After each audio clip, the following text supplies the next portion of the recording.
agosto del 2024 se promulgó la Ley 32107, que establece criterios interpretativos respecto de los plazos de prescripción de los delitos de lesa humanidad. Hay que hacer una acotación importante. Esta ley no fue promulgada por el Poder Ejecutivo, sino por el Congreso en un proceso de insistencia. La ley ha generado una variedad de pronunciamientos, en su mayoría críticos, en relación a su validez y constitucionalidad.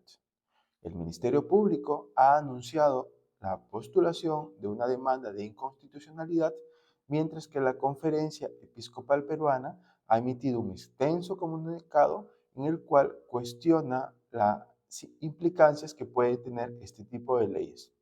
Si deseas conocer cómo esta ley afecta la justicia penal en el Perú y qué implicancias tiene a nivel internacional, te lo explico a continuación. Un punto de partida es entender que los términos crímenes de lesa humanidad y crímenes contra la humanidad han ido intercambiándose como sinónimos en el devenir del tiempo, en el último siglo. Un primer momento en el que se usó el término crímenes contra la humanidad fue en la declaración emitida de forma conjunta entre Francia, Inglaterra y Rusia el 28 de mayo de 1915 con motivo de la masacre de más de 1 millón de armenios en Turquía durante la Primera Guerra Mundial. No obstante, en el Tratado de Versalles de 1919 no se hizo mención a crímenes contra la humanidad porque primó la posición estadounidense que solicitaba esto. Fue hasta 1943, en la Declaración de Moscú, donde se retoma la referencia a crímenes de lesa humanidad en la implementación del Tribunal Militar Internacional de Nuremberg. Esto con la finalidad de juzgar los crímenes que se habrían producido durante la Segunda Guerra Mundial. Y aquí algo muy importante, justificar la no vulneración del principio de legalidad en la realización de estos juicios. Esta posición se vio fortalecida en el Estatuto del Tribunal de Nuremberg, donde se establecieron 3 categorías de delitos: los delitos contra la paz, los delitos de guerra y los delitos de lesa humanidad. Esta corriente se fue materializando o concretizando en instrumentos internacionales que tenían como objetivo fomentar acuerdos entre estados que permitan generalizar o universalizar la necesidad de juzgar y sancionar delitos que, más allá de afectar a las víctimas directas, impactan en toda la humanidad. Estos instrumentos específicamente son 2: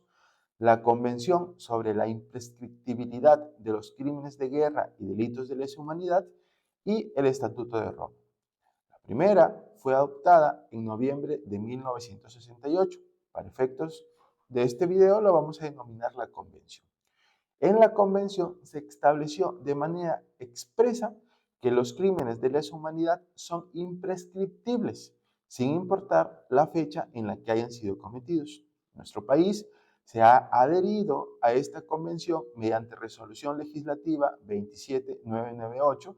el 11 de junio del 2003, por lo que su cumplimiento fue exigible a partir del 9 de noviembre del mismo año.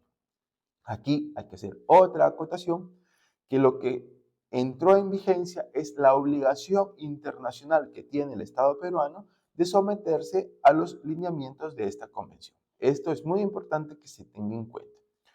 El otro instrumento internacional de relevancia es el Estatuto de Roma, que entró en vigencia el 1 de julio del 2002. Este estatuto establece la competencia de la Corte Penal Internacional y definió las conductas que van a ser consideradas como crímenes de lesa humanidad. ¿Qué establece la Ley 32107? Esta ley, en sus 6 artículos, desarrolla varios aspectos vinculados a cómo entender la vigencia temporal del Estatuto de Roma y de la Convención sobre la imprescriptibilidad de los crímenes de lesa humanidad. Establece que los delitos cometidos con anterioridad a la entrada en vigencia para el Perú de la Convención y del Estatuto prescriben en los plazos establecidos en la ley nacional, es decir, en los artículos 80 y siguientes del Código Penal de 1991. La inobservancia de estas disposiciones, del análisis que se está haciendo de la vigencia temporal, considera esta ley que incurre en vulneración del principio de legalidad y de las garantías del debido proceso. Establece de manera enfática que nadie podrá ser procesado, condenado ni sancionado por delitos de lesa humanidad o crímenes de guerra por hechos cometidos con anterioridad al 1 de julio del 2002. Y además establece que ningún hecho anterior a dicha fecha puede ser calificado como delito de lesa humanidad o crímenes de guerra. ¿Por qué 1 de julio del 2022? Porque es el momento en el que ingresa a tener vigencia en nuestro país el Estatuto de Roma. Y en el Estatuto de Roma se establecen como parte de la competencia de la Corte Penal Internacional cuáles son los delitos o crímenes que son calificados como delitos o crímenes de lesa humanidad. Haré algunas razones de por qué considero que la ley 32.107 es inconstitucional. Primero, respecto a los delitos contra la vida, el cuerpo y la salud o delitos contra la libertad sexual, existe la criminalidad común que efectivamente constituyen delitos cuando se cometen este tipo de conductas penalmente relevantes, pero no tienen la misma repercusión que cuando configuran delitos de lesa humanidad. ¿Por qué? Porque cuando existe un delito de lesa humanidad se producen este mismo tipo de delitos, pero además de la afectación del derecho específico o del bien jurídico específico, se dan graves afectaciones de derechos fundamentales por parte del Estado, de quien debería tener el deber de proteger y perseguir y juzgar este tipo de delitos. Ahora, la ley a la que estamos analizando hace mención específica que existe la necesidad de tutelar el principio de legalidad en los procesos donde se impute este tipo de delitos de lesa humanidad. Ahora, el principio de legalidad, como garantía del derecho penal moderno, lo que nos flanquea a nosotros los ciudadanos es que no podemos ser sancionados ni procesados por una conducta que al momento de ser cometida no existía una ley penal que lo establecía como delito, ni tampoco que se nos puede imponer una sanción que no haya sido previamente establecida en la ley. Entonces, el principio de legalidad lo que nos garantiza es que tiene que existir previamente un tipo penal y una pena para la conducta que se nos está imputando. Pero esta garantía de la legalidad no abarca las normas que establecen los plazos de prescripción, que pueden ser modificados discrecionalmente, como lo ha sido en los últimos años, donde se han variado las causas de suspensión de la prescripción, del plazo de prescripción, y también en la última década, donde criterios jurisdiccionales dispersos han aplicado, como mejor les parecía, los plazos de prescripción en el proceso penal común del nuevo Código Procesal Penal. Esto es importante tener en cuenta que para las normas que regula la prescripción de la acción penal se considera o se debería considerar el plazo o el criterio de vigencia en el tiempo de la ley procesal, que es distinto del criterio establecido para la ley penal. Uno considera como punto de referencia para la aplicación en el tiempo el hecho y otro el acto procesal. Entonces, para los plazos de prescripción o para las normas que regulan los plazos de prescripción, debe considerarse el criterio de aplicación de la ley en el tiempo de la norma procesal. Además de ello, hay que considerar que el principio de legalidad en cuanto a conducta y pena está establecido en la Constitución en el artículo 2, inciso 24, literal D, donde el constituyente ha establecido que nadie será procesado ni condenado por acto u omisión que al tiempo de cometerse no esté previamente calificado en la ley de manera expresa e inequívoca como infracción. En cambio, la prescripción está considerada en el artículo 139, inciso 13, cuando el constituyente la establece como una causa, como una forma de generar cosa juzgada. ¿Qué quiero decir con esto? Que el constituyente no le da los mismos efectos dentro del principio de legalidad a la necesidad de una ley previa en cuanto a conducta y pena que a la prescripción. Tienen diferentes momentos en la Constitución de desarrollo constitucional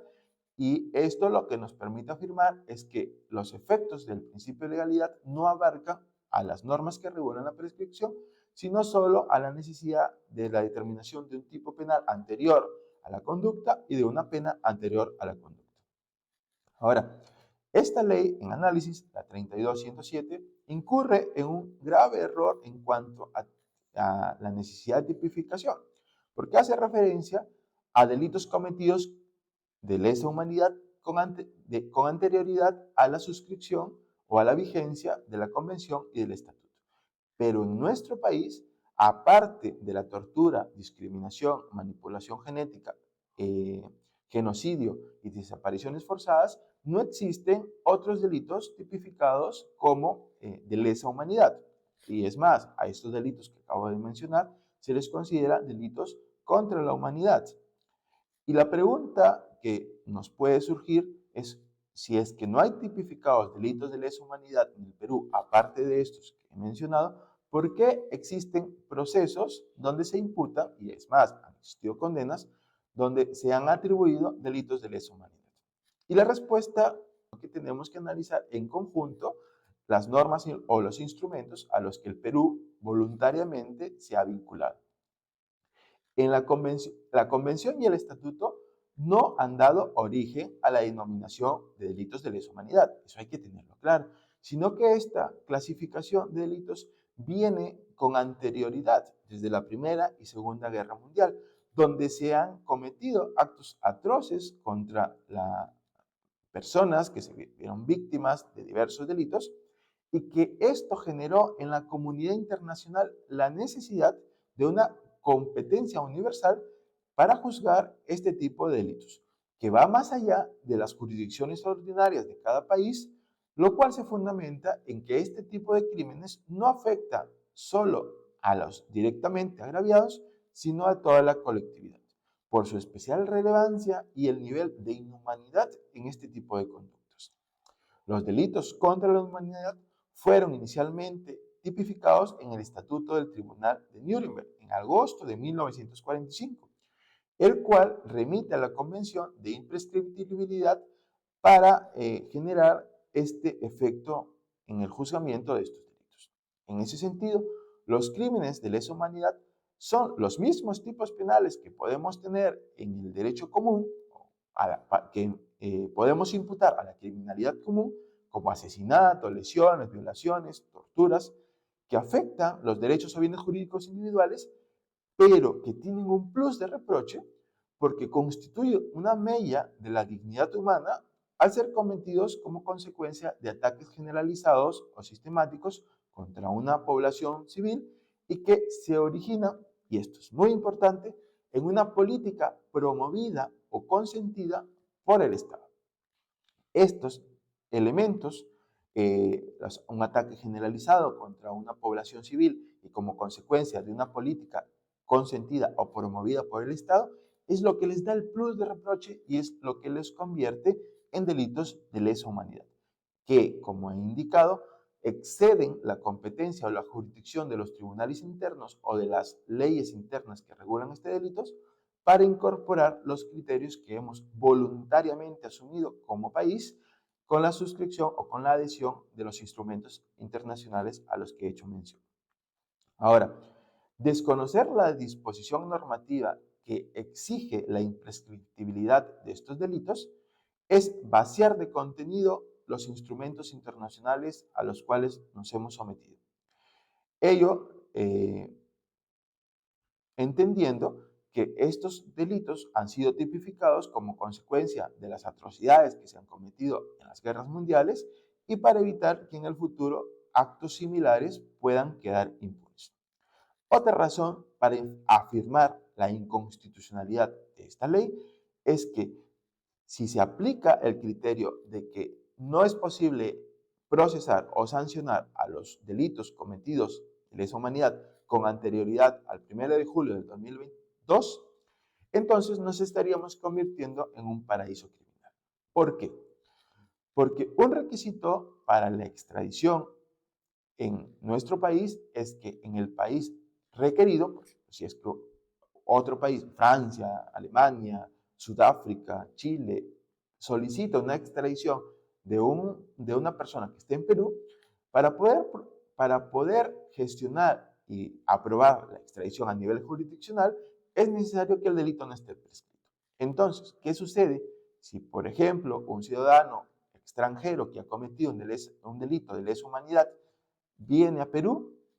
Entonces, cuando las autoridades de este país extranjero soliciten a esta persona que sea extraditado, no va a ser posible que sea extraditado si se aplican los efectos de la ley 32.107 y si el delito que se le está imputando ha sido cometido con anterioridad a 2002. En consecuencia, el Perú no va a poder extraditarlo y tampoco podría juzgarlo en base al principio de representación, porque también para poder aplicar la ley penal peruana en este tipo de delitos, también ya estaría prescrito. Entonces, con esto nos estaríamos convirtiendo en un paraíso criminal donde personas que han sido imputadas o procesadas o incluso condenadas por estos delitos podrían estar en Perú sin la posibilidad de poder ser extraditados. Y una última razón, y quizá la más obvia y la más fuerte, es que en nuestro país el Tribunal Constitucional peruano ha emitido una sentencia de inconstitucionalidad al analizar el decreto legislativo 1097 en la sentencia en el expediente 24/2010, en la que ya ha analizado esta situación que ahora estamos teniendo y ha determinado que este tipo de normas son inconstitucionales, entre otras razones, porque considera que estos delitos son imprescriptibles, no necesariamente porque la Convención o el Estatuto de Roma lo dice, sino porque esta es una norma del derecho internacional que debe ser aplicada como parte del derecho natural. Otro punto que me gustaría tratar es por qué deben ser imprescriptibles este tipo de delitos. Primero, y la razón más evidente, es para evitar lagunas de impunidad en los sistemas internos. Cuando se producen este tipo de delitos de lesa humanidad, se producen en el contexto, como se ha mencionado, de una política de ataques sistemáticos o generalizados contra una población civil, donde el sujeto que tiene el poder tiene conocimiento de estos actos. Entonces, si es que tiene conocimientos, es altamente probable que durante el ejercicio del gobierno que realice, no va a ser procesado o no será sancionado por múltiples razones. En ese sentido, para evitar estas lagunas de impunidad, entonces, como la prescripción opera con el transcurso del tiempo, si transcurre el tiempo suficiente y el sujeto que ordena o que ejecuta este tipo de delitos mantiene el poder, es altamente probable la imposibilidad de su juzgamiento. Entonces, cuando se cambie de gobierno o cuando se retome un sistema de gobierno distinto, habrá la necesidad de sancionarlo. Y si es que no se consideran las cláusulas de la imprescriptibilidad, habrá esta laguna de impunidad. Otra de las razones, porque las leyes respecto de la prescripción pueden ser fácilmente manipulables a nivel interno por parte de los gobiernos o incluso a través de criterios jurisprudenciales cuestionables que incorporen elementos de prescripción en delitos que son imprescriptibles. Entonces, de ahí surge la necesidad de que exista una jurisdicción universal para este tipo de delitos y en consecuencia de la imprescriptibilidad para que puedan ser sancionados en cualquier momento y en cualquier país que asuma la competencia de la sanción y procesamiento de este tipo de delitos. Ahora, ¿qué queda ahora por hacer o qué podemos esperar frente a esta ley? Individualmente, pues no es posible hacer mucho, pero institucionalmente sí. Ya existe una luz respecto de lo que el Ministerio Público ha ofrecido a la comunidad, poder postular, poder accionar respecto de un proceso de inconstitucionalidad, pero la otra opción, y que esta sí es inmediata, es la obligación que tienen los jueces de la República como custodios de la Constitución y de las normas convencionales, de poder aplicar el control difuso si es que en alguno de los procesos que se están ventilando aún sobre este tipo de delitos o incluso en los procesos donde se ha emitido condena. Recuerden que existe la aplicación en el tiempo favorable al sentenciado o favorable al imputado, y si es que existiesen solicitudes de prescripción aplicando los efectos de la ley 32.107, está en manos de los señores jueces de la República poder aplicar el control difuso. Una posibilidad es cuando se aplique el test de proporcionalidad. Es posible que en el test de proporcionalidad en sentido estricto, haciendo una ponderación entre la seguridad jurídica y el derecho a la verdad que tienen las personas o que tenemos como comunidad, se prime o se pondere por el derecho a la verdad en el procesamiento y sanción de este tipo de delitos. Entonces, es posible la aplicación del control difuso con los fundamentos que los señores jueces sabrán mejor desarrollar en este pequeño espacio. Y la otra salida es, si es que llegase a presentarse la demanda de inconstitucionalidad, pues que el Tribunal Constitucional, al existir ya una sentencia en el expediente 24/2010, que declaró inconstitucional un decreto supremo o un decreto legislativo donde se establecían parámetros como los que ahora estamos analizando, replica estos fundamentos al ser un análisis de la Constitución y al ser vinculantes, y se declare la inconstitucionalidad de esta ley 32.107. Si es que desea saber algunas cosas adicionales sobre derecho penal o sobre la coyuntura, sobre las reformas que se están haciendo de las normas penales, te dejo más videos para que puedas acceder a esta información. Recuerda que en este canal el único objetivo es la divulgación académica del derecho penal, y ahora estamos analizando esta ley desde una perspectiva netamente académica y que te pueda informar sobre darte algunas pautas sobre esta ley, y tú asumirás tu propio criterio de la corrección o constitucionalidad de esta ley.